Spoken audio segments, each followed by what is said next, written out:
to talk about the Netflix show Daredevil. I've been looking forward to this for so long.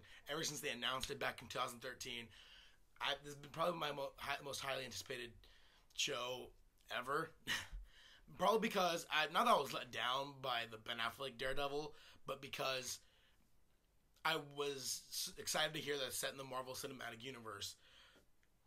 So knowing that it was in good hands, I was looking forward to it, and this show delivers in every possible way. The action is great. The stars in it are great. And probably one of my favorite things about this show is that unlike, Agents of S.H.I.E.L.D. and Agent Carter, the show doesn't, hammer you over the head with all the Marvel Cinematic Universe references. Like, it doesn't, the show doesn't have to remind you every single episode that, it's in the same world as the Avengers. Because that's what I think is problematic with Agents of S.H.I.E.L.D. and Agent Carter, where every episode, it seems like they have to remind you, oh yeah, don't forget the Avengers are around. Like, this show does great of, subtly referencing them in the first couple of episodes, but after that, it focuses on itself, and excuse me, and it just goes to show that the show is dedicated to being as good as it can be, and I think with that kind of confidence, it shows because the show was amazing from start to finish. So the two main things I love about this show. Charlie Cox as Daredevil. I didn't have big problems with Ben Affleck as Daredevil, but to me, Charlie Cox just brings a whole nother layer to Matt Murdock that we didn't get in that movie. It brings a sense of humanity to him, in a sense that this, you understand why this character is doing what he's doing, and why he has all these doubts within himself, and also why he wants to save his city.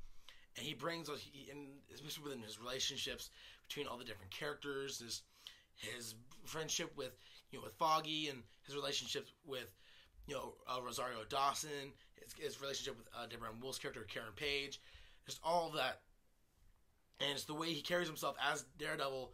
Even though he doesn't have the main Daredevil costume initially, he still kicks a whole lot of ass and makes you believe that there's someone out there, like a regular person, going out there kicking all this kind of ass.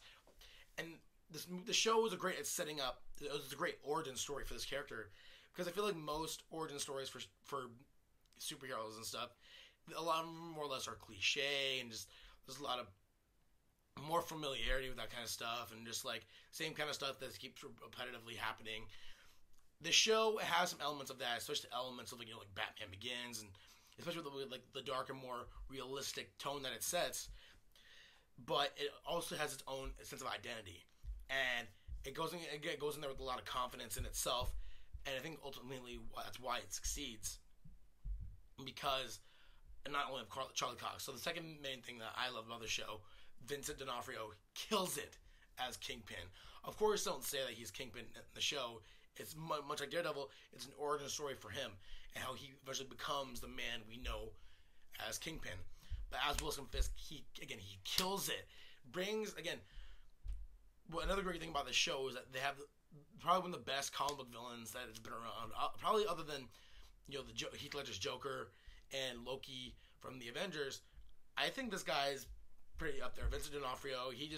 He brings something to the character that we haven't seen in a comic book movie or show in a really long time. And just he's layered. He's flawed. And you see this man go from calm and collected, and I was about to do a really bad impression of his voice, but I'm deciding not to.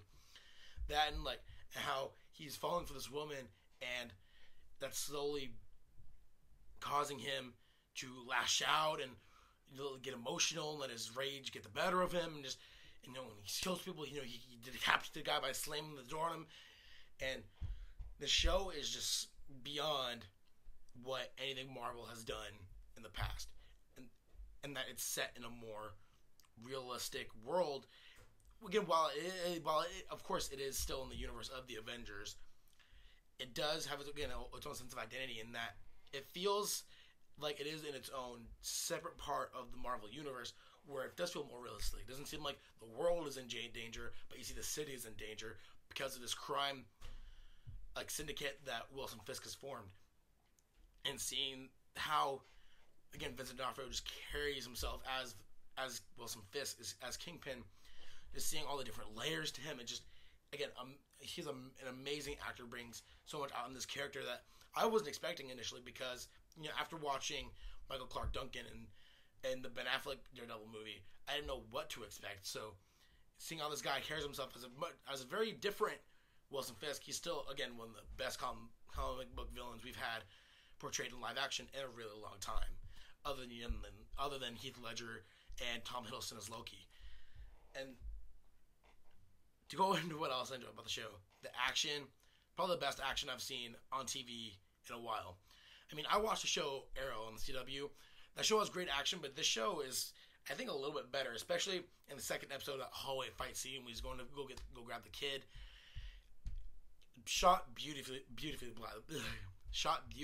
by the way. And to me, that just felt so realistic, because, again, like, it didn't, like, the camera, like, it never stopped. Like, the fight kept going and on and on and on. He's taking out guy after guy after guy, and even when he seemed like he's like beaten, and he's just like, he finds the strength to come back up and still beat all crap out of all these guys. Again, great action overall, really dark, really gritty for something that's set in the Marvel Cinematic Universe, which is more lighthearted. This is a great example of taking a Marvel character and bringing him more into the real world, while not necessarily have him interacting with Spider-Man and Iron Man, Captain America, having a character stand on its own without having to rely on the other Marvel characters. It's so nice to see, especially after, you know, Agents of S.H.I.E.L.D., Agent Carter. Not that they're bad shows, but just they rely too much on the referencing of all those other characters. So, just overall, Daredevil is a great show. I mean, with its flaws, the things I didn't like were, you know, Foggy. I couldn't take him, like, the actor, the dude from Mighty Ducks. I don't even know his name. I just know him as the dude from Mighty Ducks. He was okay. And just the character itself, I just felt like it was a little too over the top for the show sometimes. I mean, it took a long time. I mean, eventually, I began to like the character a little more towards the end, after he found out about Matt being Daredevil. And him and Matt's relationship, I liked the relationship, but just the character himself, I didn't like him initially. He was annoying. I didn't like, you know, like, the whole date between him and Karen was weird. That was just weird to me. But again, eventually he grew on me after, you know, that really annoying stint of him finding out and him overreacting to Daredevil, which is something I feel like they've done in so many superhero shows, especially in the show Arrow. They did that in first season, and the show happened to do it again. Made me annoyed, took me out of it. I was just like, okay, whatever. But other than that, it was a great show, acted by everyone. Deborah Ann Wool was great. Karen Page, again, Rosario Dawson. My negative about that is I wanted to see more of her, and I felt like she was a little underutilized, and that she kind of like just like up and vanished. But me, like, they kind of explained that, but at the same time, I just like, she was too great. She was too great of a character to just throw away like that. So it's gonna be nice seeing her back next season, since they announced that she's coming back, which I'm really excited for. And overall, the show is really great. Even the Daredevil suit that finally came out in the end, it took, like, first seeing it, I was iffy about it. I was like, it doesn't look that great. But after watching the finale a couple more times, the suit does look great. I mean, it doesn't have, you know, like the Daredevil logo right here on it, but it does look realistic. It does look really cool, really badass. I like it a lot. And just, the show was amazing from start to finish. Go out there and watch it if you haven't watched it already. I mean, if you're watching this now, you probably should have watched it before, but oh well. Alright guys, that's gonna be it for me. If you like what you see here, go ahead and subscribe to my stuff. I also do movie reviews of comic book movies. I just did a review for Avengers. I also have reviews of Man of Steel, Iron Man, Captain America, Guardians of the Galaxy. I also regularly review episodes of The Flash and Arrow.